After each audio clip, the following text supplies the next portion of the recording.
নমস্কার। মহামতি অনন্তলালের অপার অনুগ্রহে ভারত কথার গ্রন্থিমোচনের 1023তম পর্বের আলোচনায় আপনাদেরকে স্বাগত। আমরা গত পর্বে আলোচনায় দেখেছি ইন্দ্র বৃত্তকে বধ করে তিনি ব্রহ্মহত্যাজনিত পাপের দায়ে অভিযুক্ত হয়েছিলেন এবং তার মধ্যে একটা অনুশোচনা বা তিনি অনুতপ্ত হয়েছিলেন, এটা আমরা দেখেছি।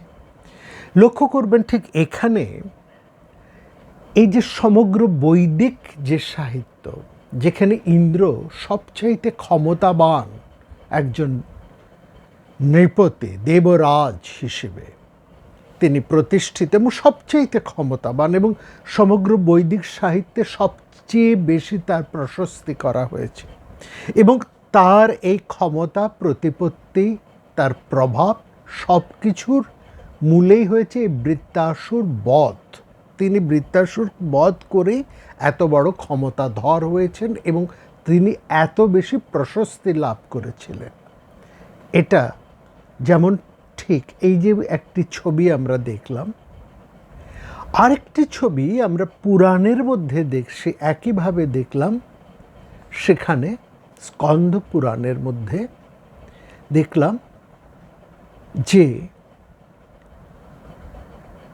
মহিষাসুরকে বধ করে দেবী দুর্গাও কিন্তু অনুতপ্ত হয়েছিলেন, এবং তিনি অনুতপ্ত হয়ে তিনি ঋষির শরণাপন্ন হয়েছেন, যেখানে তিনি নিজেই বলছেন এই কাজটা করাটা কি আমার সঠিক হয়েছে।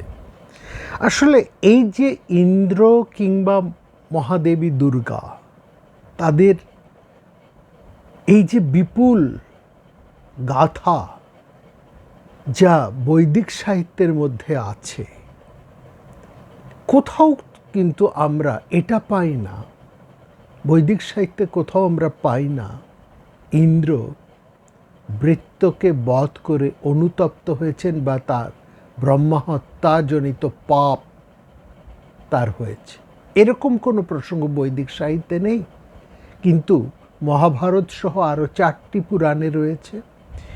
অনুরূপভাবে মহাদেবী তিনি অনুতপ্ত হয়েছেন, এই ঘটনা আমরা যেমন স্কন্দ পুরাণে পাই, তেমনি দক্ষিণ ভারতের একটি প্রাচীন পুঁথির মধ্যেও কিন্তু আরও বিস্তৃতভাবে আমরা সেখানে পাচ্ছি একই জিনিস।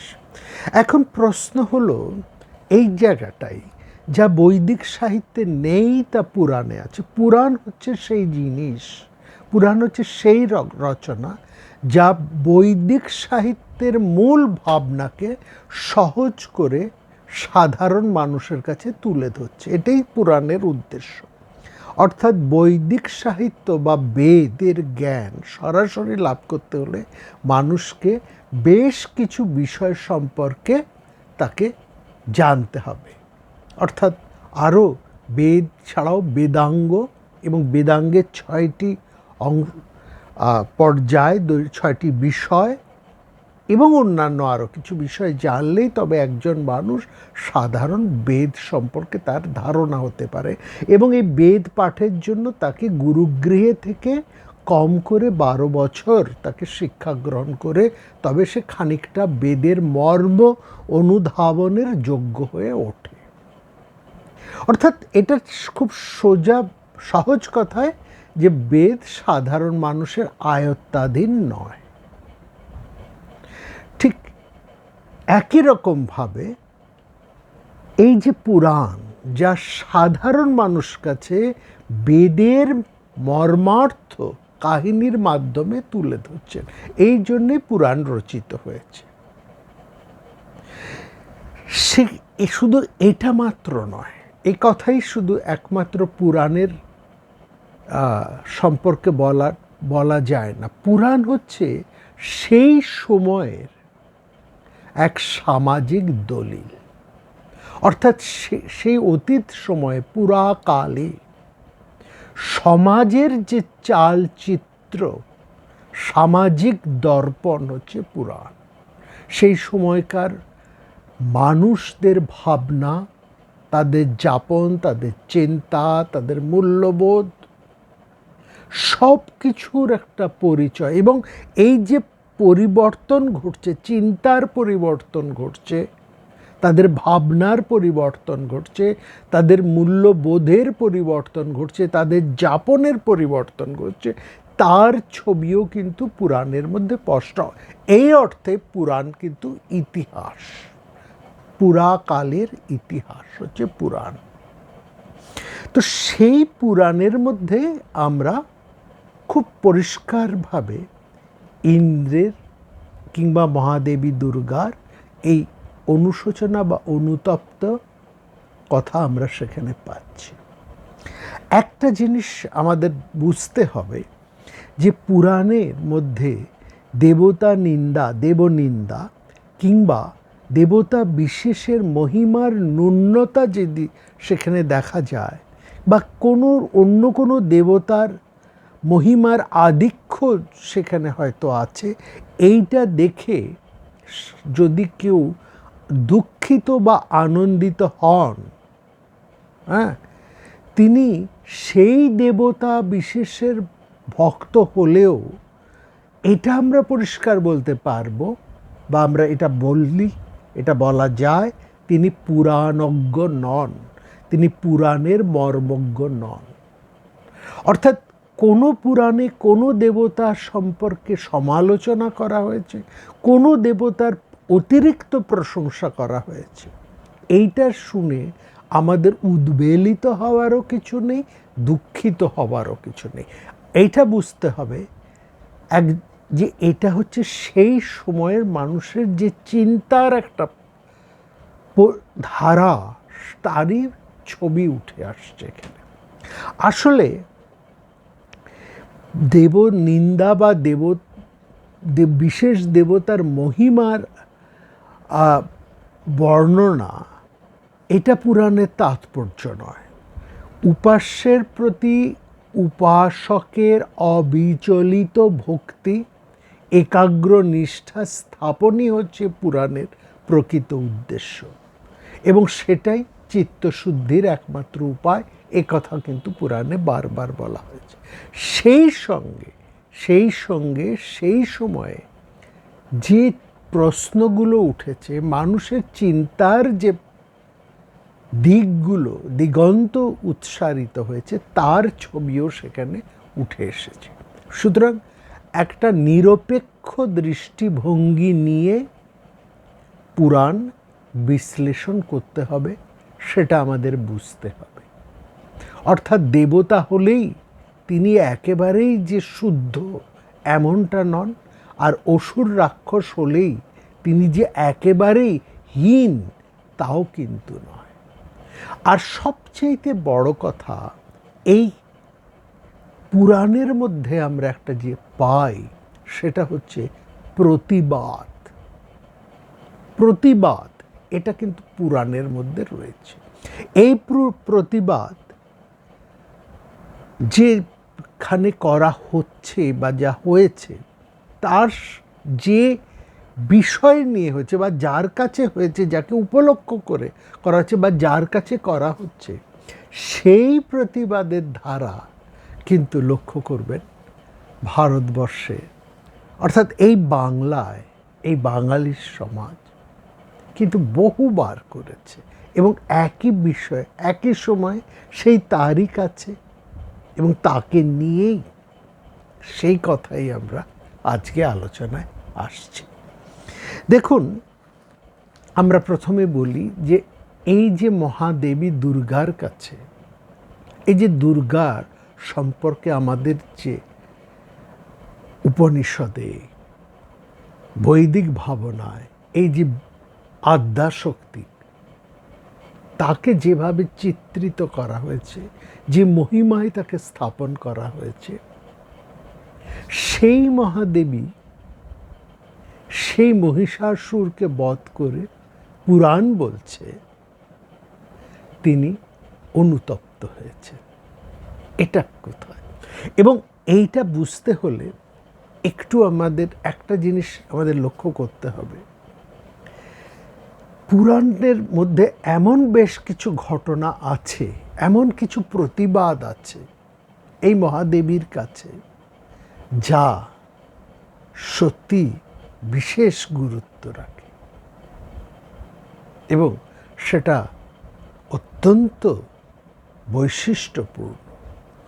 দেখুন, এই মহাদেবী পূজার সময়ে কিন্তু নানাভাবে প্রতিবাদও উঠেছে। এটা যে এখন হচ্ছে তা নয়। এই মহাদেবীর পূজাকে কেন্দ্র করে যে একটা প্রতিবাদ উঠছে, এই প্রতিবাদ কিন্তু এই পূজাকে কেন্দ্র করেই, মহাদেবীকে কেন্দ্র করেই আমাদের সেই প্রাক স্বাধীনতার সময়ও হয়ে উঠেছে। দেখুন, আপনাদের নিশ্চয়ই মনে আছে 1930-এর দশকের প্রায় শেষ সময়, শেষের দিকে, সেখানে আমরা সুভাষচন্দ্রকে দেখছি। তিনি ইউরোপ থেকে ফিরে এসেছেন। তিনি এই দুর্গাপূজার বিভিন্ন যে আয়োজন, যে সমিতি, তার তিনি একটি না একাধিক সমিতির তিনি সভাপতি হচ্ছেন। কখনো তিনি সিমলা ব্যায়াম সমিতি, কখনো কুমারটুলি সর্বজনীন, কখনো বাগবাজার পুজোর সভাপতি হচ্ছেন তিনি। অর্থাৎ এই দুর্গাপূজার এই ব্যাপারটার ক্ষেত্রে সুভাষচন্দ্র যে যোগদান করছেন, অর্থাৎ দুর্গাপূজার যে গুরুত্ব, এবং এই গুরুত্বটা সে সময় যারা রাজনৈতিক নেতা ছিলেন তারা খুব ভালো করে বুঝতেন। এখানে অভয় ভট্টাচার্য, যিনি বাগবাজার দুর্গাপূজার সঙ্গে নানাভাবে যুক্ত আছেন, তিনি তার লেখার মধ্যে বলছেন যে এই পুজোয় একটা প্রদর্শনী হতো। প্রদর্শনী, সেই প্রদর্শনীর মধ্যে নানা ধরনের শাসকের বিরুদ্ধে সেখানে নানা ধরনের ছবি, মডেল ইত্যাদি তৈরি করা হতো। সেটা আমরা দেখছি। তারপরে পুজোর যে এক্সিবিশন হতো, সেখানেও কিন্তু ইংরেজদের বিরুদ্ধে নানা ধরনের কাজ, নানা ধরনের বক্তব্য তাদের শিল্পকর্মের মধ্যে দিয়ে তুলে সেটা প্রদর্শিত হতো। এবং সেখানে আমরা দেখছি ওই সিমলা পূজা, সিমলা ব্যায়াম সমিতির, সেখানে আমরা দেখছি সে সময় বাঘা যতীন, বুড়ি বালামের তীরে বাঘা যতীনের যে যুদ্ধ, কিংবা মাতঙ্গিনী হাজরার যে আত্মবলিদান, হ্যাঁ, আজাদ হিন্দ ফৌজের অভিযান, গান্ধীজির মৃত্যুবরণ, এসব কিন্তু সেখানে ওই প্রদর্শনীর মাধ্যমে তুলে ধরা হতো। এটাও এক ধরনের প্রতিবাদ।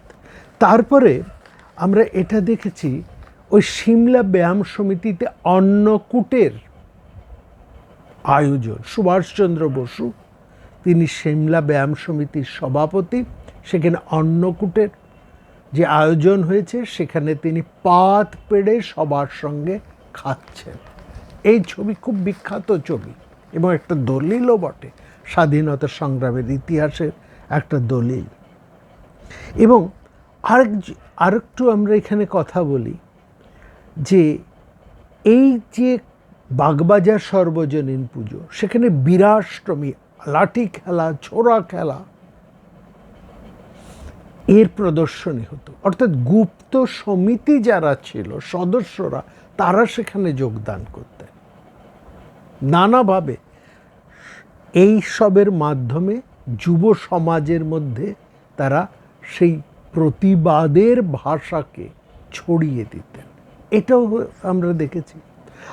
আরও এই প্রসঙ্গে আমরা বলতে পারি, হাটখোলার দত্তবাড়ির একটা, কলকাতার হাটখোলার দত্তবাড়ির একটা উদাহরণ দেখি। বিসর্জনের পর তারা শোভাযাত্রা করে বিসর্জন গিয়ে দেবীকে বিসর্জন করেছেন, করে আবার শোভাযাত্রা সহকারে তারা ফিরে আসছেন এবং আসছেন সেই পুরুষেরা, তারা সমস্বরে গান গাইতে গাইতে কিসের দুঃখ, কিসের দৈন্য, কিসের লজ্জা, কিসের ক্লেশ, সপ্ত কোটি মিলিত কণ্ঠে ডাকে আমার, যাকে যখন আমার দেশ।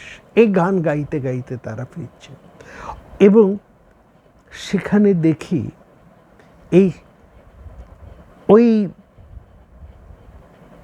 মুক্তাগাছা জমিদার পরিবারের চৌধুরী পরিবারের অতীন্দ্রনাথ চৌধুরী, তিনি প্রথম সর্বজনীন এই নামটি ব্যবহার করে দুর্গাপূজা করছেন এবং সেখানে তার পূজায় কারা আসছেন?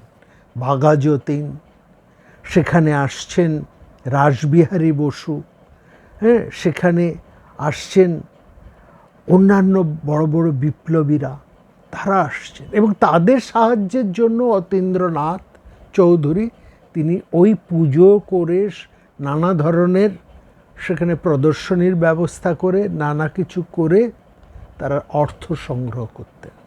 এইটা ছিল। এবং এই পুজোর মধ্যে, অনুষ্ঠানের মধ্যেই আমরা সেখানে দেখি মুকুন্দ দাস তিনি গান করছেন এবং ওই গান হচ্ছে, লাল পাগড়িওয়ালা পুলিশেরা, ব্রিটিশ পুলিশেরা দাঁড়িয়ে আছে, তারা মুকুন্দ দাসের গানটা কি কোনোভাবে ডিস্টার্ব করছে না, কিন্তু গান শেষ হবার পর মুকুন্দ দাস গ্রেপ্তার হচ্ছে। এই ঘটনা সবটাই হচ্ছে দুর্গা পূজাকে কেন্দ্র করে, অর্থাৎ দুর্গা পূজার যে একটা বিরাট তাৎপর্য আছে, এই তাৎপর্যকে কেন্দ্র করেই সে সময় নানা ধরনের প্রতিবাদ, যেমন হয়েছে স্বাধীনতা পূর্বে, স্বাধীনতার পরেও কিন্তু নানা বিষয়ে একেবারে নকশাল আন্দোলন এবং তার পরবর্তী সময়েও এই দুর্গাপূজাকে কেন্দ্র করে বারবার নানা ধরনের প্রতিবাদ কিন্তু গড়ে উঠেছে। অর্থাৎ দুর্গাপূজার প্রাসঙ্গিকতার এই বাঙালির কাছে বা এই এতটাই বেশি, সুতরাং সেখানে এই ধরনের একটা প্রতিবাদ উঠেছে। এবং ঠিক এই জন্যই পুরাণের মধ্যেও যেমন ইন্দ্রের একটা বিরাট প্রভাব আছে, ঠিক সেরকম দেবী দুর্গারও একটা কিন্তু বিরাট প্রভাব আছে। ফলত ওইখানে ওই যে ইন্দ্রের যে প্রশ্ন, যে ব্রহ্মহত্যাজনিত পাপের কথা বা ইন্দ্রের অনুশোচনা কিংবা মহাদেবী দুর্গার অনুশোচনার বক্তব্য যে উঠে আসছে, এটাও ঠিক ওই একই কথাই এখানে বলা হচ্ছে, যে কথাটা এই পরবর্তীকালে আমরা দেখব পুরাণের মধ্যে আরও বিশদভাবে বলা হয়েছে। অর্থাৎ একটা ভাবনার পরিবর্তন হচ্ছে, সেখানে একটা নতুন চিন্তা আসছে। অর্থাৎ দেবতা মানেই যে তারা সব ঠিক করে যাচ্ছেন তা কিন্তু নয়। এটা হচ্ছে এক। অর্থাৎ যদি আমরা ইন্দ্রকে শাসক হিসাবে দেখি, আমরা আরেকটি বিষয় আপনাদেরকে নিয়ে আনব। নবম শতাব্দীর একজন বিখ্যাত মানুষ, তিনি কিভাবে সেই নবম শতাব্দীতে দাঁড়িয়ে একেবারে বিষ্ণুর বিরুদ্ধে তিনি প্রতিবাদ লিখেছিলেন, তার লেখার মধ্যে দিয়ে তিনি সে প্রতিবাদ তুলে ধরেছেন। এই কাহিনী আমরা আনবো আপনাদের কাছে পরবর্তী একটি পর্বে। অর্থাৎ এই জায়গাটা আমাদের বুঝতে হবে, এই যে বড় বড় যেখানে শক্তিরা রয়েছেন, তাদের কর্মধারার প্রতিও কিন্তু একটা ভাবনা আসছে, একটা ইন্দ্রের বিরুদ্ধে সরাসরি প্রতিবাদ আসছে। অর্থাৎ এটা শাসকের বিরুদ্ধে প্রতিবাদ, যে ইন্দ্র যা করেছেন বা যা করে যাচ্ছেন এবং যারা ইন্দ্রকে সাহায্য করছেন, স্বয়ং বিষ্ণু পর্যন্ত, তিনিও ভীষণভাবে অভিযুক্ত হয়ে উঠছেন। এই জায়গাটা, এই কাহিনী পুরাণের মধ্যে খুব স্পষ্টভাবে বর্ণিত হয়েছে। এখানে আমরা দেবী পুরাণের, দেবী ভাগবতের আরেকটি কাহিনী আমরা বলবো, এই প্রতিবাদের কথা বলবো। দেবী ভাগবত বেদব্যাসের আরেকটি বিরাট কর্ম। মনে রাখবেন, ভাগবত বলতে আগে কিন্তু সবাই দেবী ভাগবতী বলতো, হ্যাঁ। আর শ্রীমদ্ ভাগবত যেটা আমরা এখন বলি, সেটাকে বলা হতো আগে বিষ্ণু ভাগবত। অর্থাৎ ভাগবত দুটো ছিল, একটি দেবী ভাগবত এবং আরেকটি ছিল বিষ্ণু ভাগবত। দেবী ভাগবত নামটি দেবী ভাগবত রয়েছে, বিষ্ণু ভাগবতটিকে এখন শ্রীমদ্ ভাগবত বলা হয়। কিন্তু ভাগবত বলতে প্রাচীনকালে কিন্তু দেবী ভাগবতকেই বোঝানো হতো, ঠিক আছে। মানে নীলকণ্ঠ তিনি দেবী ভাগবতকে শ্রীমদ্ ভাগবত বলেই কিন্তু ব্যাখ্যা করেছেন, তার উল্লেখ করেছেন এই জায়গাটা।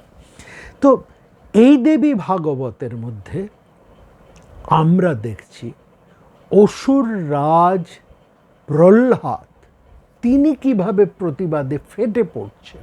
এই কথা, এই যে ঘটনাটা, এটা কিন্তু বৈদিক সময়ের মানে এই যে যুদ্ধ,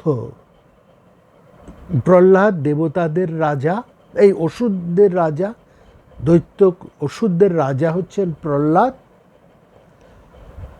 আর অন্যদিকে ইন্দ্র হচ্ছেন দেবতাদের রাজা।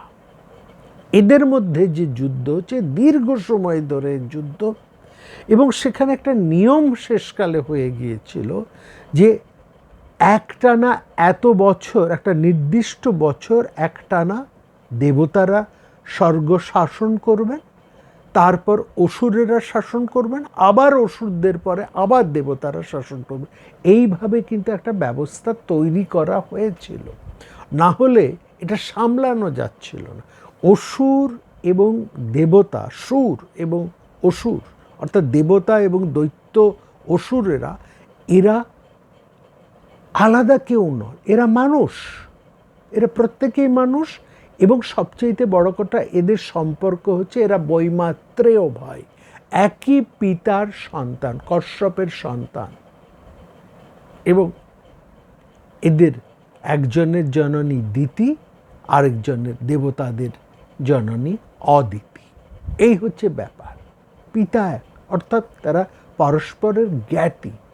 এই জ্ঞাতি বিদ্রোহ, এই জ্ঞাতি বিরোধ কোন এক শাসন ক্ষমতায় পাবার জন্য, সিংহাসনের জন্য কত দূর পর্যায়ে পৌঁছে যেতে পারে, তারই বর্ণনা এই বৈদিক সাহিত্য জুড়ে, পুরাণ সাহিত্য জুড়ে। এবং সেখানে একেবারে যা বর্তমান সময়ে আমরা দেখি, এই শাসন ক্ষমতা নিজেদের কবজায় রাখার জন্য বর্তমান সময়ের শাসক চরিত্রের মধ্যে সারা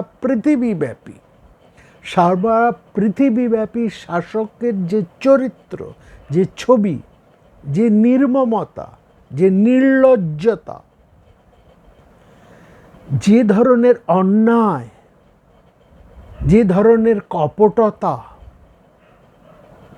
মাত্রা ছাড়া করা হয়, ঠিক একই জিনিস সেই সময়েও কিন্তু কি দেবতারা কি অসুরেরা করেছে, কেবলমাত্র নিজেদের ক্ষমতা অটুট রাখার জন্য।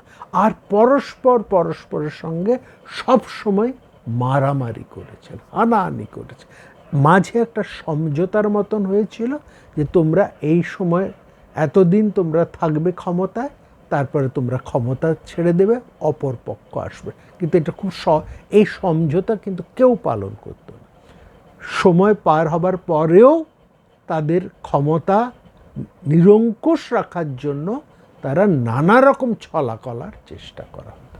এইরকম সময়েরই একটি সার্বিক চিত্র আমাদের কাছে এই দেবী ভাগবত তুলে ধরেছে। আর ঠিক সেই ঘটনাটা আমরা একটু আপনাদের কাছে তুলে ধরছি। এই ঘটনা হয়তো আমরা আগেও আপনাদেরকে বলেছি, তবু আবার এই দুর্গাপূজার আবহাওয়ায় এই কাহিনীটি এতটা প্রাসঙ্গিক এবং এই বর্তমান সময়ের সঙ্গেও যায়, সেটাই আমরা আপনাদের কাছে একটু তুলে ধরছি। এটা দেখুন যে 10 যুগ ধরে দেবতাদের উপর অসুরদের, অর্থাৎ নিয়ম হয়েছে প্রত্যেক 10 যুগ 10 যুগ করে দেবতারা এবং অসুরেরা স্বর্গ শাসন করবে। অর্থাৎ স্বর্গের সমস্ত অধিকার থাকবে প্রথম 10 যুগ দেবতাদের, তারপরে 10 যুগ দৈত্যদের। এরকম একটা ব্যাপার হচ্ছে। এইবার দেখুন, এই 10 যুগ বা 100 বছর, 10 যুগ মানে 100 বছর, 100 বছর দেবতারা শাসন করবে, 100 বছর অসুরেরা শাসন করবে স্বর্গ। এইবার দেখুন, অসুরেরা রয়েছে ক্ষমতায়, 100 বছর তাদের প্রায় শেষ হয়ে গেছে। এবার সরাসরি তাদের ক্ষমতা হস্তান্তর করে দেবার কথা। এইবার দেখুন, সেই দেবাসুর সংগ্রামের যে একটা ছুটি এবার অসুরেরা ছাড়বে না, দেবতারাও ছাড়বে না, সেখানে আবার সেই যুদ্ধ। আর এখানে প্রহ্লাদ প্রথম ভেবেছেন, প্রহ্লাদ হচ্ছেন তখন অসুরদের রাজা, তিনি ভাবছেন যে এই যে টানা দীর্ঘ সময় 100 বছর ধরে এই যে তারা ক্ষমতায় আছেন, কিন্তু এটা ভাববেন না যে 100 বছর ধরে ক্ষমতায় থাকলে তারা যে একেবারে নিরঙ্কুশভাবে ছিলেন, দেবতারা একেবারে ভদ্র সভ্য হয়ে তাদেরকে 100 বছরের সময় দিয়ে তারা চুপচাপ বসেছিল, তা কিন্তু নয়। আবার দেবতারা যখন ক্ষমতায় থাকেন, অসুরেরা ওই যে 100 বছর একদম চুপচাপ থাকে, তাও নয়। তারা সবসময়, উভয় পক্ষই সবসময় চেষ্টা করে কি করে অন্য পক্ষকে সরিয়ে, অর্থাৎ ওই কোনো শর্তই কোনো পক্ষ মানে না। অর্থাৎ তারা সবসময় চেষ্টা করে নির্ধারিত সময়ের আগে যেন তেন প্রকারের অপর পক্ষকে হটিয়ে স্বার্থ দখল, সিংহাসন দখল, ক্ষমতা দখল, এই হচ্ছে মূল ভাবনা। মানে এবার এইখানে এই 100 বছরটা নিয়ে আমাদের আবার একটু কথা বলার আছে, যেহেতু পুরাণের একটা প্যাটার্ন, যেটা আমরা আগেও বলেছি, একটু অতিরিক্ত করে বলা, যেমন 1000 হাত, 100 বছর, হ্যাঁ, এই কথাগুলো একটু অতিরিক্ত। 100 বছর বলতে কিন্তু ধরবেন না একেবারে গুনে গুনে 100 বছর, বা 1000 হাত বললো এটা, বা 1000 মাথা, এগুলো ধরবেন না যে এগুলো একেবারে গুনে গুনে 1000 হাত, 1000 মাথা, 100 হাত, এগুলো নয়, বা 10 হাত। দেবী দুর্গার 10 হাত মোটেও নয়। দেবী দুর্গার 10 হাতের তাৎপর্য হচ্ছে তার 10টা দিক, 10 দিক। যেমন মহারাজ দশরথকে বলতে পারতেন, তিনি 10 দিকে শত্রুকে একাই যুদ্ধ করতে পারতেন। তার মানে কি, মহারাজ দশরথ একসঙ্গে 10 ভাগে নিজেকে ভাগ করে 10 জন দশরথ হয়ে যেতেন। 10 দিক মানে পূর্ব, পশ্চিম, উত্তর, দক্ষিণ, ঈশান, বায়ু, অগ্নি, নৈঋত, ঊর্ধ্ব, অধ, এই 10 দিক। তার মানে কি, মহারাজ দশরথ 10 ভাগে মানে 10 জন দশরথ হয়ে 10 দিকে যুদ্ধ হতো তা নয়, তিনি একসঙ্গে 10 দিকের শত্রুকে সামলাতে পারতেন। এইটাই ছিল তার যুদ্ধের ক্ষমতা। অর্থাৎ মহারাজ দশরথের যুদ্ধ ক্ষমতা বোঝাবার জন্যই তাকে এইটা বলা হয়েছে দশরথ। ঠিক দেবী দুর্গার 10 হাতও মানে হচ্ছে তিনি 10 দিকের শত্রুকে বিনাশ করতে পারেন, 10 দিকই তিনি রক্ষা করতে পারেন, সেই জন্যই তার 10 হাতের কথা, এটা বুঝতে হবে। 4 হাত মানে 4 দিক তিনি রক্ষা করেন। আমরা কথাই বলি না, 4 দিক থেকে বিপদ আসছে, বা 4 দিক থেকে তুমুল আনন্দের ধ্বনি ভেসে উঠল। এই চতুর্দিক থেকে, যেটাকে আমরা বলি চতুর্দিক, সেই জন্য দেখবেন সব দেবতারই 4টে করে হাত, এইটা হচ্ছে, বা 5টা মাথা, 4টে মাথা বা 5টা মাথা, 4 দিকে 4টে মাথা, আর উপরের দিকটা দেখার জন্য তার উপরে আরেকটা মাথা। এই কেউ 4 মাথা, 5 মাথা বা 10টা হাতের কিম্ভূত কিমাকার মোটেই ছিলেন না। এটা এই গুরুত্ব বোঝাবার জন্য, তাদের ক্ষমতা বোঝাবার জন্যই যেন একজন মানুষের যেন 10 হাতে কাজ করবার শক্তি, যে মানুষই যেমন বলা হয় অমুকে 10 দিক একলাই সামলাতে পারেন বা 10 হাতে কাজ করে চলেছে, দেখো বউটি 10 হাতে একাই কাজ করে যাচ্ছে, তার মানে কি তার 10 হাত? তা নয়। সে কি 4 দিকে সে 4টে হাত 4টে মাথা নিয়ে ছুটে বেড়াচ্ছে? তা না। এটা হচ্ছে পুরাণের একটা প্যাটার্ন। ঠিক সেরকম 100 বছরের ব্যাপারটাও এইভাবেই বুঝতে হবে। তো শত সংখ্যার একটা গৌরব এখানে রয়েছে, এইটুকু বোঝার। তো প্রহ্লাদ প্রথমে ভাবলেন যে যুদ্ধে আর করা যাবে না, 100 বছর বা এই দীর্ঘ সময় ধরে তারা ক্ষমতায় আসছেন, ক্ষমতা যতটুকু থাকার কথা সেই সময়টাও পার হয়ে আসছে, আর এই দীর্ঘ সময় দেবতাদের সঙ্গে যুদ্ধ করতে করতে তাদেরও সংখ্যা ক্ষয়প্রাপ্ত হয়েছে। বড় বড় দৈত্য অসুরদের সমস্ত বড় বড় সেনাপতিদেরকে দেবতারা চোরা গোপ্তা আক্রমণ করে প্রায় মেরে ফেলেছে। এখন তাদেরও একটু বিশ্রামের দরকার, এবং এটা বুঝেই তাদের গুরু শুক্রাচার্য বলেছেন, বাপু হে, বা তোমরা বিশ্রাম নাও, তোমরা পাতালে যাও, স্বর্গ ছেড়ে দাও, নিজেদেরকে একটু গুছিয়ে নাও, নিজেদের দিকে একটু তাকাও, তোমাদের তো প্রায় সব দেবতারা মেরেই শেষ করে দিল। আরেকটা ব্যাপার, শুক্রাচার্যও নিজে একটু সময় চান। তিনি সময় চান তপস্যার জন্য, যে তপস্যা করে তিনি আরও শক্তি সঞ্চয় করে দৈত্য অসুরদেরকে তার সাধনলব্ধ জ্ঞান দিয়ে আরও শক্তিশালী করে তুলবার জন্য তিনিও একটু সময় দরকার। অর্থাৎ বড় বড় যুদ্ধে মনে রাখবেন সিজ ফায়ার, যুদ্ধের আপাতকালীন যুদ্ধের একটা সাময়িক বিরতি এটা কিন্তু হয়। বড় বড় যুদ্ধ চলছে, এই যে অতি সম্প্রতি ঘটে চলেছে যে যুদ্ধ, ইউরোপীয় একটি দেশের সাথে রাশিয়ার যে যুদ্ধ হচ্ছে, এই যে যুদ্ধ, এই যুদ্ধের মধ্যেও দেখবেন সেখানে একটুখানি মাঝে মাঝে যুদ্ধ বিরতি হয়। গাজা প্যালেস্তাইনের যে যুদ্ধ, ইসরায়েলের সাথে প্যালেস্তাইনের যে যুদ্ধ, তার মধ্যেও সাময়িক যুদ্ধবিরতি। এই যুদ্ধবিরতিটার দরকার হচ্ছে যে সেই সময়কার একটু অবসর নিয়ে দুপক্ষই নিজেদেরকে একটু গুছিয়ে নিয়ে আবার নতুন উদ্যমে যুদ্ধ করার জন্য। ঠিক এইখানে এরকম একটা অবস্থা। তো প্রহ্লাদও ভাবছেন যে এই দীর্ঘ যুদ্ধে বোধহয় আর জেতা যাবে না, এরকম একটা অবস্থা। এমন সময় যেমনই হোক প্রহ্লাদের দল শুক্রাচার্যের বুদ্ধিতে কিন্তু জিতে গেল। ভীত সন্ত্রস্ত দেবতারা তারা পালিয়ে গেলেন। অর্থাৎ সেখানে দৈত্য প্রধানেরা প্রহ্লাদকে একটু সাহস জোগালেন যে মহারাজ, জয় পরাজয় অদৃষ্টের ব্যাপার, আর অদৃষ্ট তো কেউ দেখেনি, সুতরাং অদৃষ্টের উপর পুরো ভরসা করে আমরা হাল ছেড়ে দেব? তার চাইতে বরং যুদ্ধ করি, মরতে যদি হয় যুদ্ধ করেই মরি। কে বলতে পারে অদৃষ্টে আমাদের কপালে কি আছে? পরাজয় আছে, জয়ও তো থাকতে পারে। তো যাই হোক, সেরকম একটা ভীষণ অ্যাকিউট সময়ে যুদ্ধ করতে গিয়ে শুক্রাচার্যের বুদ্ধিতে প্রহ্লাদের দল জিতে গেল। ভয় পেয়ে পালিয়ে গেল দেবতারা, এবং পালিয়ে গিয়ে তারা স্বয়ং মহামায়া চণ্ডিকার শরণাপন্ন হলেন এবং তাকে স্তব করলেন ইন্দ্র।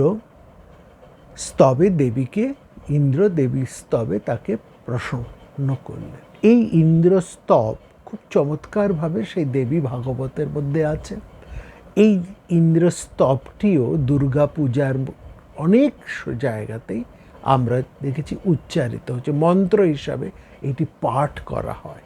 ইন্দ্র এই সময় মহাদেবীকে যে স্তব করেছেন, যেটি চণ্ডীর মধ্যে আছে, সেটা যেমন পাঠ করা হয়, শুক্রাধিকৃত স্তুতি বা ইন্দ্র যে স্তব করেছেন সেই স্তবটিও যে করা হয়, তেমনি এই দেবী ভাগবতের মধ্যেও ইন্দ্র যে স্তব করছেন দেবী দুর্গার উদ্দেশ্যে, এই মন্ত্রটিও কিন্তু সেখানে চমৎকারভাবে পাঠ করা হয় ওই দুর্গা পূজার সময়।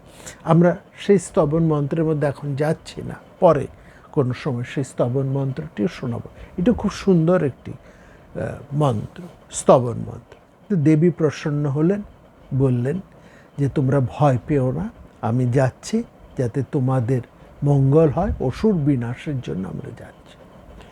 দেবতাদের আশ্বাস দিয়েই মহাদেবী তিনি একেবারে সিংহারূঢ়া হয়ে তিনি দৈত্যদের সামনে এসে উপস্থিত হলেন। তাকে দেখে সমস্ত দৈত্যরা একটু ভয় পেয়ে গেলেন। হ্যাঁ, তাদের প্রহ্লাদও প্রচণ্ড ভয় পেলেন যে হঠাৎ সে মহাশক্তি, আদ্যাশক্তি একেবারে সিংহারূঢ়া হয়ে তিনি উপস্থিত হয়ে উঠেছেন। তো প্রহ্লাদ প্রথমে খুব ভয় পেয়ে গিয়েছেন, তো নিজেকে একটু সামলে উঠে সবাইকে বললেন, দেখো পালিয়ে যাওয়ার কোনো কারণ নেই, দরকার হলে আমরা যুদ্ধ করব।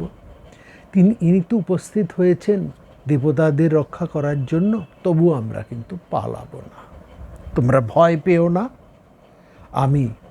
আমিও এই মহাদেবীর স্তুতি করব, কারণ তিনি তো দেবতাদের যেমন জননী, তিনি তো আমাদেরও জননী, তিনি তো আদ্যাশক্তি, তিনি তো পরমা জননী, তিনি সবার জননী। সুতরাং তিনি আমাদেরও জননী, আমরা তাকে স্তব করব, তিনি নিশ্চয়ই আমাদের কথা শুনবেন, বুঝবেন। সর্বেষাং জননীং শক্তিং ভক্তা নাম ভয়ঙ্করী। যে যাই হোক, খানিকক্ষণ স্তব করলেন প্রহ্লাদ। দেবী একটু শান্ত হয়ে বললেন, যেন প্রহ্লাদ কি বলতে চাইছেন তার জন্য দেবী একটুখানি শান্ত হলেন। প্রহ্লাদ একটু স্তব করেই তিনি দেবীর কাছে এই অসুর আর সুর, মানে দৈত্য আর দেবতাদের যে চিরকালীন যে সমস্যা, সেগুলো নিপুণভাবে এক এক করে তুলে উঠলেন। অর্থাৎ দেবীর কাছে তিনি যেন প্রতিবাদ জানাচ্ছেন, মহাদেবীর কাছে প্রতিবাদ জানাচ্ছেন। তিনি বলছেন, এক প্রণাম জানিয়ে বলছেন, মা, দেবতাই হোক আর দানবী হোক, সবাই তো তোমার সন্তান। ছেলেরা কেউ ভালো, কেউ মন্দ, কিন্তু একজন জননী, তিনি তো তার সন্তানদেরকে এই দৃষ্টিতে বিচার করে না। সন্তানদের, তার একজন জননীর সব সন্তান ভালোও হয় না, আবার সব সন্তান মন্দও হয় না। আর তাছাড়া জননী কখনোই ভালো মন্দ, ভালো ছেলে এটি ভালো ছেলে, ওটি মন্দ ছেলে, এইভাবেও বিচার করেন না। হ্যাঁ, দেবতারা তেমন তোমার ছেলে, এই আমরা অসুরেরা, দানবেরা, আমরাও তো তোমার সন্তান, তুমি তো বিশ্বজননী। তা তুমি বলো, অসুররা স্বার্থপর, হ্যাঁ, অসুরেরা স্বার্থপর, তাহলে আমরা যেমন স্বার্থপর, দেবতারাও তো ঠিক একই রকম স্বার্থপর। একেবারে যুক্তি দিয়ে প্রহ্লাদ বলছেন, আমরা যদি স্বার্থপর হয়, দেবতারাও তো একই রকম স্বার্থপর। তারাই তো তাদের নিজেদের স্বার্থটাই বেশি ভালো করে বোঝে। যদি বলো তুমি যে দৈত্য দানবেরা দিন রাত ভোগ সুখ কামিনী কাঞ্চন নিয়েই প্রমত্ত হয়ে আছে, তাহলে দেবতারাও তো ওই একই জিনিস নিয়ে আছে, তাদেরও তো দিন ওই একইভাবে গুজরানো হয়, তারাও তো ওই নিয়েই প্রমত্ত। হ্যাঁ, তারাও বৈষয়িক সুখ ভোগে মত্ত, আমরাও সে একই রকম। তাহলেই দেখো তুমি মা, বিচার করে দেবতা আর দানবের মধ্যে আদতে তো কোনো ভেদ নেই। তবু এই যে ভাবনা, এই যে তুমি ভাবো যে তোমার দেবতারা এই ছেলেরাই, দেব ছেলেরাই শুধু ভালো, আর অসুররা, দৈত্যরা, দানবেরা সবাই খারাপ, এইটা আসলে ভুল। এই যে ভেদ, এটা আসলে একটা মোহ। চণ্ডীর কাছে, মহাদেবীর কাছে প্রহ্লাদ যেন একেবারে প্রতিবাদে ফেটে পড়ছেন। তিনি এক এক করে অত্যন্ত যুক্তি দিয়ে তার কথা তুলে ধরছেন। তিনি বলছেন, এই যে বলা হয় স্বার্থপর, এই যে বলা হয় সব দোষে দোষী, ভোগে প্রমত্ত, এইগুলো তো একেবারে একটা সাধারণ কথা। এইবার বিষয়টাকে অত্যন্ত সরলীকৃত, সাধারণীকৃত করে দেবার একটা ভাবনা। হ্যাঁ, এতে এই কথাগুলো বলে তো কিছু আসলে এস্টাবলিশ করা যায় না, কিছু মানে এটা বুঝে তো কিছু প্রতিপন্ন হয় না। হ্যাঁ, তিনি যেন একটুখানি উচ্চ ভাবনাতেই তিনি বলছেন, দেখুন প্রহ্লাদ এটা বুঝতে পারছেন যে মহাদেবী যেমন দেবতাদের আরতি শুনে তাদের প্রতি করুণার্দ্র হয়ে স্বয়ং যুদ্ধ করতে এসেছেন, এখন প্রহ্লাদ যে তার স্তুতি করেছেন এবং তিনি যে কথাগুলো তুলছেন, দেবী কিন্তু একটু মনোযোগ দিয়েই তা শুনছেন, একেবারে উড়িয়ে দিচ্ছেন না। দেবী যেন একটুখানি করুণা ঘন হয়েছেন তাদের প্রতি। অতএব তিনি একের পর এক যুক্তি তুলে দিচ্ছেন। তিনি বলছেন দেবতারা, তারা প্রজাপতি কাশ্যপের বংশধর, দৈত্য দানবেরাও তাই। আমাদের মধ্যে তো কোনো বিরোধ থাকার কথা নয় মা, আমরা তো জ্ঞাতি, পরস্পরের জ্ঞাতি, বৈমাত্রেয় ভাই। তবে আমাদের উপর কেন এই বিরুদ্ধ ভাব? তুমি অসুর আর দেবতাদের মধ্যে তো একই রকম দৃষ্টিতে দেখবে, তাই তো? আমরা তো সবাই তোমার সন্তান। হ্যাঁ, তুমি বিশ্বজননী, তোমার মধ্যে তো এই ভেদভাব থাকার কথা নয়। এই যে তুমি যদি বলো সত্যগুণের কথা, গুণত্রয়ের কথা যদি বলো মা, প্রহ্লাদ বলছেন এই সত্যগুণ, রজগুণ, তমগুণ, এটা যেমন দেবতাদের মধ্যে আছে, অসুরদের মধ্যেও আছে। দেবতারাদের মধ্যেও সত্যগুণী আছে, তমগুণী আছে, রজগুণী আছে, স্বাভাবিকভাবে অসুরদের মধ্যেও আছে। অর্থাৎ অসুররাও সত্য, তম, রজের অধিকারী, দেবতারাও তাই। এই তিন গুণ নিয়ে দেবতাদের, অসুরদেরও জন্ম, দেবতাদেরও জন্ম। সেখানে তুমি শুধুমাত্র যদি দেবতাদের গুণ দেখো আর অসুরদের যদি কেবল শুধু তুমি দোষ দর্শন করো, এটা কেমন কথা? প্রহ্লাদ এবার যেন গলাটাকে একটু ধরা ধরা করে একটু অভিমানী হয়ে বলছেন, আমার তো মনে হয় মা, আসলে তোমার এই যুদ্ধটা বড় প্রিয়, তুমি বড় সংগ্রাম প্রিয়, তুমি এইটা দেখতেই তোমার বড্ড আহ্লাদ, এটাতেই তোমার পরম কৌতুক। তা যদি না হয় তাহলে তুমি কেন আমাদের দুই ভাইয়ের মধ্যে, এই পরস্পর ভাইয়ের মধ্যে সবসময় বিরোধ লাগিয়ে দিচ্ছ? তোমার যদি ঝগড়া দেখতে, বিরোধ দেখতে, হানাহানি দেখতে, মারামারি দেখতে ভালো না লাগতো, তাহলে ভাইতে ভাইতে এরকম বিরোধ কেন? তোমার ইচ্ছেতেই তো বলা হয় এই সংসার চলছে। তোমার ইচ্ছা বিনে গাছের একটা পাতাও নড়ে না। চন্দ্র, সূর্য, যাবতীয় সংসার সবই তোমার ইচ্ছাধীন। তাহলে আমায় তুমি বলো, আমাদের মধ্যে বিরোধ কেন? এটা তো তোমারই নিশ্চয়ই ইচ্ছে। এবং এবার প্রহ্লাদ একেবারে চরম কথাটা বলার জন্য বলছেন, মা, যদি ধর্মের কথাই বলো, তাহলে ধর্মের তত্ত্ব আমিও কিছুটা হলেও জানি, জানা আমি ধর্মাং ধর্মজ্ঞে। আর ইন্দ্রকেও আমরা খুব ভালোভাবেই জানি। শুধু বিষয় আশয় নিয়েই, এই ক্ষমতা নিয়েই আমাদের মধ্যে সব সময় একটা দ্বন্দ্ব চলছে। তাহলে মা, তুমি তো এই তিন ভুবনের জননী, এই তিন ভুবন তো তুমিই ধারণ করেছ, এই তিন ভুবন তো তোমার ইচ্ছেই চলছে। এই তুমি তো নিজের হাতেই তাহলে সবাইকে শাসন করতে পারো, তুমি তো ত্রিলোক জননী। কিছু বিষয় আশয় যেখানে, সেখানে কে বলতো নিজের স্বার্থ ছাড়া অন্য কিছু নিয়ে কথা বলে? প্রহ্লাদ এবার লক্ষ্য করুন যেন একটু একটু করে ওপরে নিজের পয়েন্টসগুলোকে একটু একটু করে তুলে ধরছেন।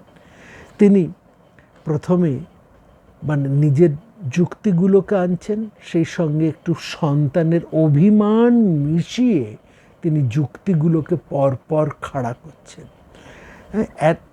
এতক্ষণ তিনি দেবতার অসুরদের একটা সাধারণীকরণের প্রসঙ্গ তুলে নিয়ে এসছেন, এবার তিনি দেবতাদের অন্যায়গুলো এক এক করে তুলে ধরছেন।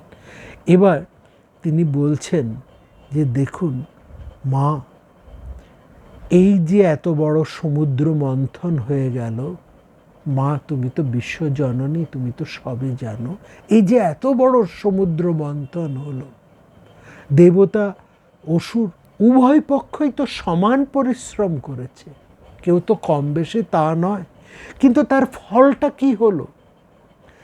অমৃত বন্টনের ছলে স্বয়ং বিষ্ণু তিনি দেবতার অসুরদের মধ্যে ভেদ সৃষ্টি করে দিলেন।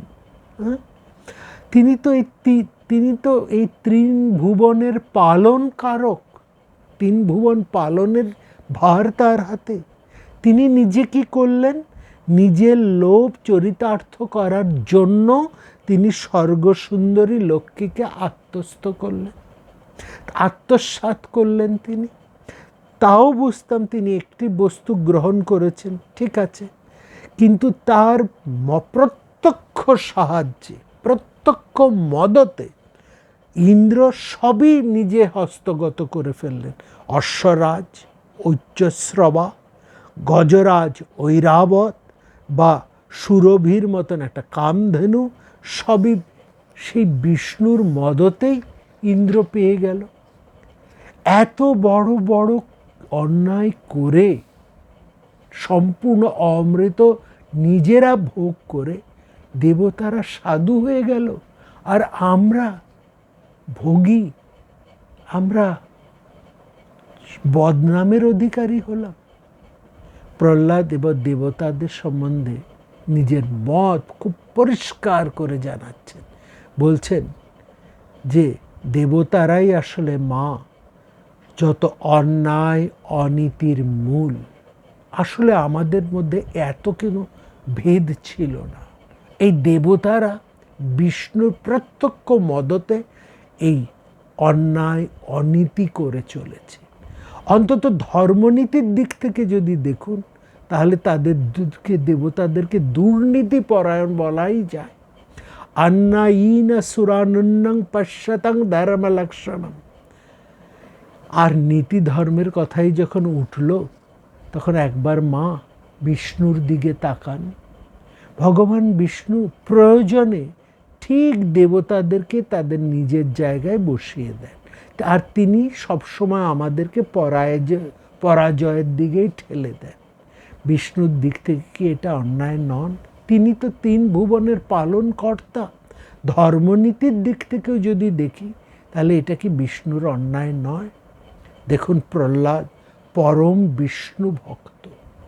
সমস্ত লক্ষ্য করবেন, দেবতারা যত না বিষ্ণু ভক্ত, তার থেকে বড় বড় অসুরেরা, প্রহ্লাদ, বলি, বিরোচন, সবাই কিন্তু পরম বিষ্ণু ভক্ত।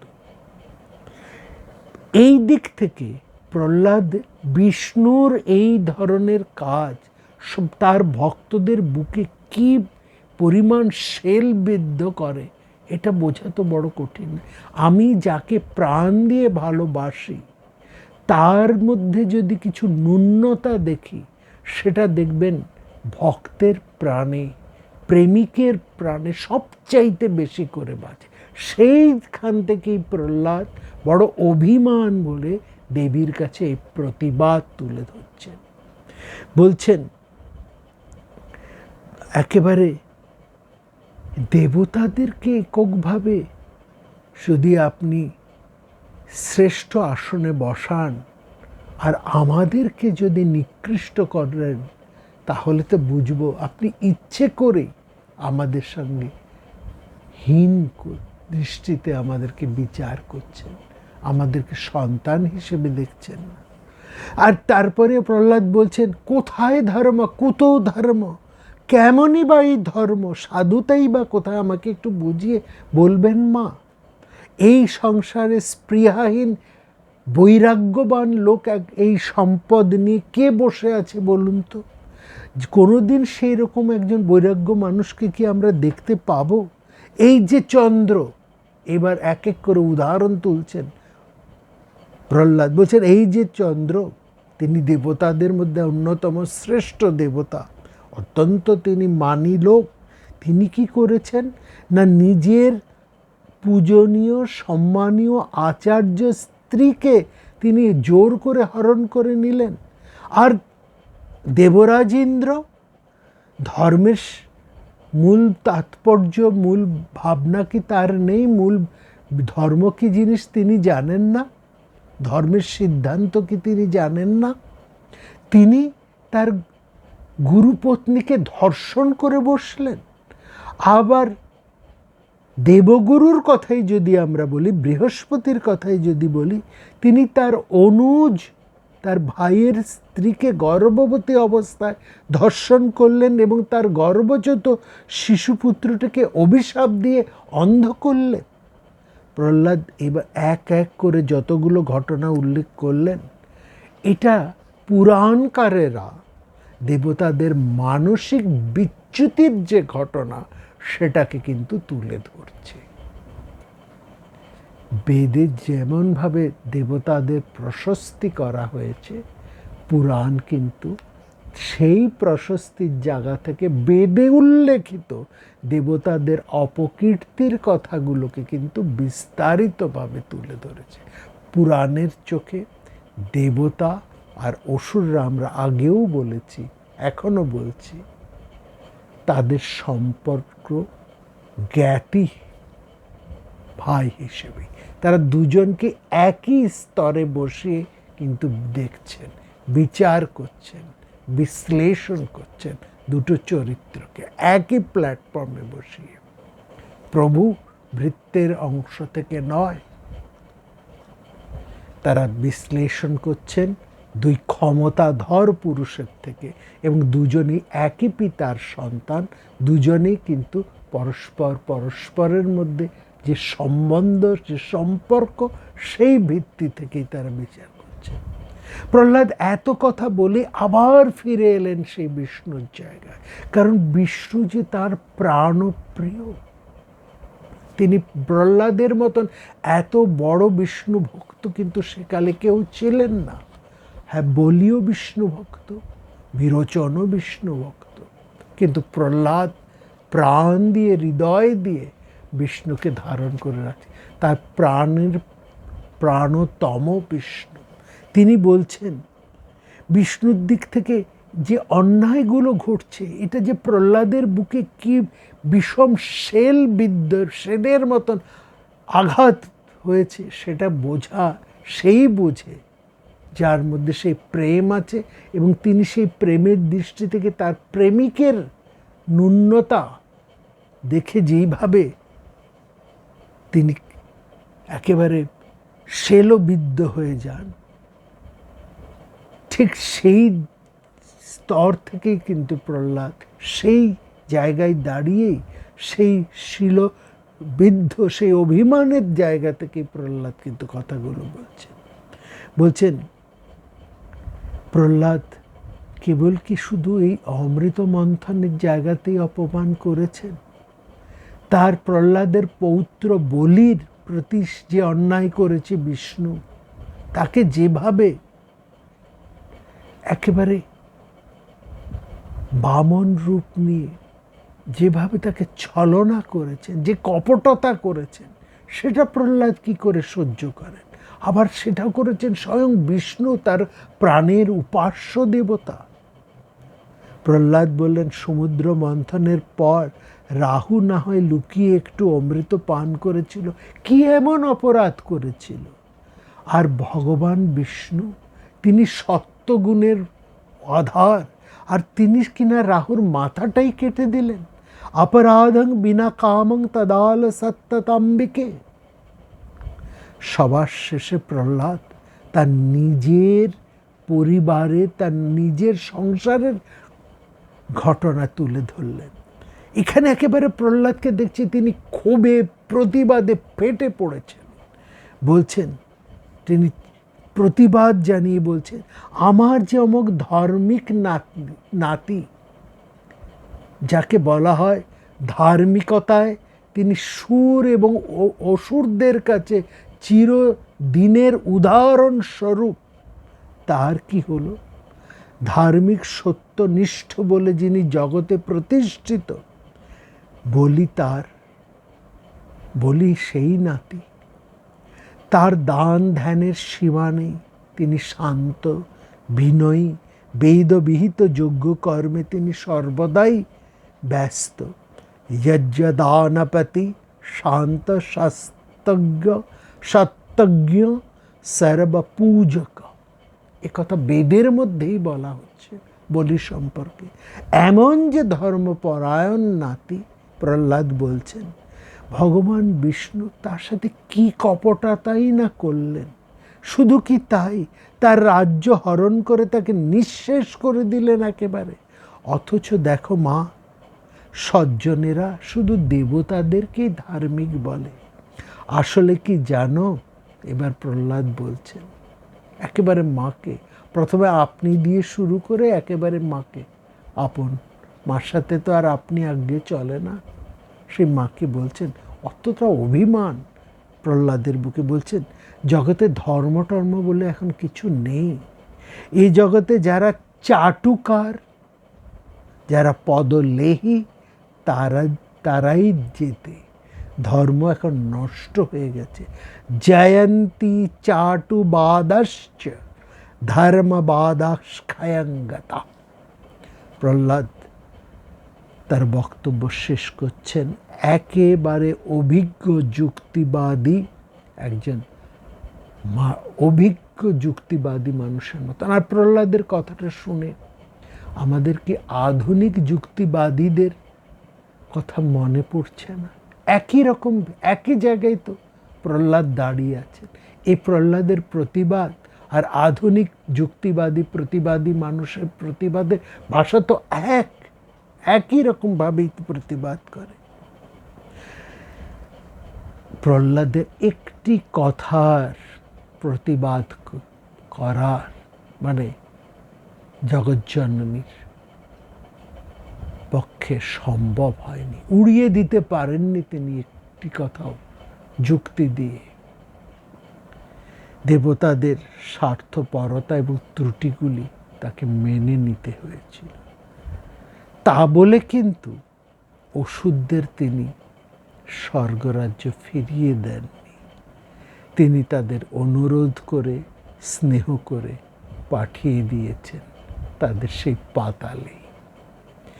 এই যে ধারা, এটা কিন্তু চলছে সমান্তরাল, এই ধারা চলছে। এবং লক্ষ্য করুন, প্রহ্লাদ সেই জগজ্জননী দুর্গার কাছেই প্রতিবাদ করেছেন, যেই দুর্গাকে কেন্দ্র করেই আমরা দেখেছি স্বাধীনতা পূর্বে এবং স্বাধীনতা উত্তর বা বর্তমান সময়েও কিন্তু একই রকম সমাজে প্রতিবাদ ওঠে।